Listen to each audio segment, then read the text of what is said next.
फ्रेंड्स, कैसे हैं आप? उम्मीद करता हूँ आप सब खैरियत से होंगे। मैं हूं मोहम्मद यूसुफ और मेरे साथ है मोहम्मद उस्मान, मोहम्मद अली। आप देख रहे हैं देसी रिएक्शन। और आज जो आपके लिए वीडियो लेके आए हैं वो आर्मी के मुताबिक वीडियो है। अच्छी वीडियो है। वीडियो का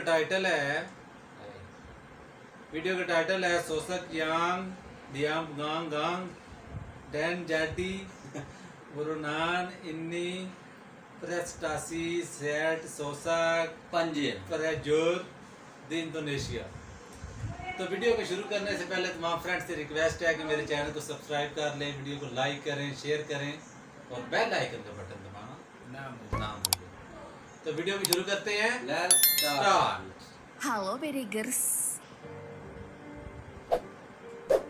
Menjadi prajurit TNI adalah sebuah hal membanggakan. Namun, tak sedikit prajurit TNI yang membuat nama TNI tercoreng karena tindakan-tindakan di luar hukum yang dilakukannya. Kalian mungkin masih ingat dengan kasus Serda Ucok tahun 2013 silam.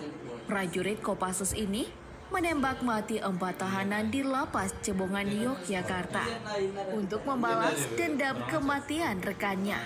Dan yang terbaru, kasus Pratuluki Matuan yang membelot dan bergabung ke KKB di Papua. Lantas, seperti apa perbandingan dua sosok prajurit TNI yang memilih jalan berbeda ini? Yuk kita intip video berikut ini. Mari kita bongkar. Kok weer lagi nonton? Wow, the big man, Superman. Kita mulai dengan kisah Serda Ucok. Pria bernama lengkap Ucok Tigor Simbolon ini menjadi anggota TNI saat masih duduk di kelas 2 SMA. Keinginannya menjadi prajurit TNI sempat ditentang oleh sang ayah. Namun karena tekadnya yang kuat, sang ayah akhirnya luluh dengan keinginan Ucok. Setelah lulus menjadi Tamtama TNI Angkatan Darat, pria berdarah Batak ini mengikuti pendidikan di Kopassus. Karena tak lulus SMA, pria berperawakan kecil ini akhirnya ikut ujian paket C tahun 2008 silam. Beberapa tahun kemudian, Ucok lulus menjadi Bintara TNI dengan pangkat Serda II. Nah, sebagai seorang prajurit Kopassus, Serda Ucok tergabung dalam grup 2 Kopassus Kandang Menjangan Kartosuro. Dirinya merupakan salah satu prajurit Kopassus yang berprestasi dan berjiwa sosial yang tinggi. Sekitar tahun 2013 silam, Serda Ucok beserta anggota Kopassus lainnya melakukan latihan di Gunung Laut, Jawa Tengah. Saat melakukan latihan di gunung yang terkenal angker itulah, Serda Ucok mendengar kabar yang membuat hatinya pilu. 19 Maret 2013, dua rekannya, yaitu Serka Heru Santoso dan Sertus Riono, harus meregang nyawa karena dikeroyok oleh preman di sebuah klub malam di Yogyakarta. Mendengar kejadian tersebut, Serda Ucok naik pitam dan tak bisa membendung amarahnya. Dengan semangat jiwa korsa, ia pun berencana melakukan aksi balas dendam. Dari sinilah kisah penyerangan lapas Cebongan yang membuat heboh itu bermula. Singkat cerita, Serda Ucok bersama 11 anggota Kopassus lainnya berangkat ke Yogyakarta untuk mencari tahu pelaku pengeroyokan tersebut. Setelah mengetahui pelaku berada di lapas kelas 2B Cebongan, Serda Ucok dan kawan-kawan bergerak untuk menuntaskan misinya. Aksi itu kemudian menjadi misi balas dendam berdarah-darah. Bak koboi di film-film Hollywood, Serda Ucok merangsek ke dalam lapas secara paksa. Berbekal senjata berjenis AK-47 dan sebuah pistol, ia datang untuk menjemput ajal 4 orang yang menewaskan rekannya. Sebagai prajurit terlatih, Serda Ucok hanya butuh waktu 15 menit untuk menyelesaikan misinya. Setelah menunaikan misinya, Serda Ucok secara kesatria mengakui perbuatannya dan bersedia mempertanggungjawabkan apa yang telah ia lakukan. Bersama 11 rekannya, Serda Ucok menjalani sidang di Pengadilan Militer 11 Yogyakarta. Di antara terdakwa lainnya, Serda Ucok mendapatkan hukuman paling berat karena ia merupakan eksekutor sekaligus pemegang komando. Dirinya pun divonis 11 tahun penjara, dikurangi masa tahanan dan dipecat dari TNI. Bahkan, hukuman paling berat yang ia terima adalah berpisah dari keluarganya.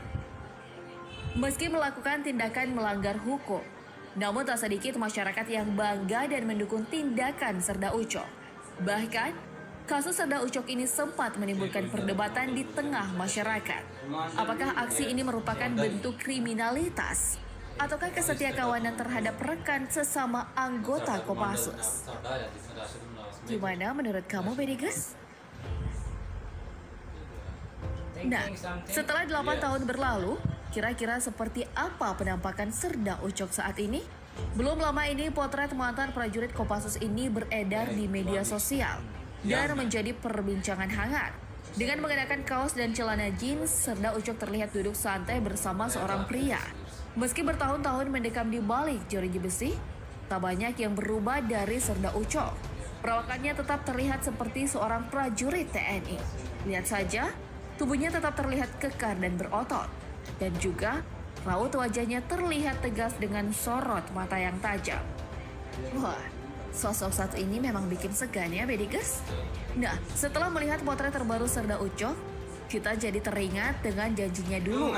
Ya, dia pernah berjanji untuk bermukim di Yogyakarta dan memberantas premanisme di kota pelajar setelah dirinya bebas dari penjara.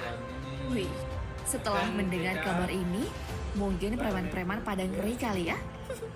Oke, kita telah membahas Serda Ucok, sekarang saatnya kita bahas Pratu Luki Matuan. Pratu Luki Matuan adalah seorang anggota TNI asli Papua. Ia bertugas di bawah naungan Batalion Infanteri Yonif 410 Alugoro. Saat masih bertugas, pria yang masih lajang ini diketahui tinggal di dalam asrama. Ketika TNI melakukan operasi pemberantasan separatisme di Papua, Pratu Luki kemudian diperbantukan ke Batalion Infanteri Yonif Raider 400 Banten Raiders. Pria bertubuh kekar ini ditugaskan di Kabupaten Intan Jaya sejak Agustus 2000 hingga Maret 2021. Sebagai informasi, Yonif Raider 400, Banten Raiders merupakan satuan elit tempur TNI Angkatan Darat yang berada di bawah Komando Daerah Militer 4 di Ponegoro.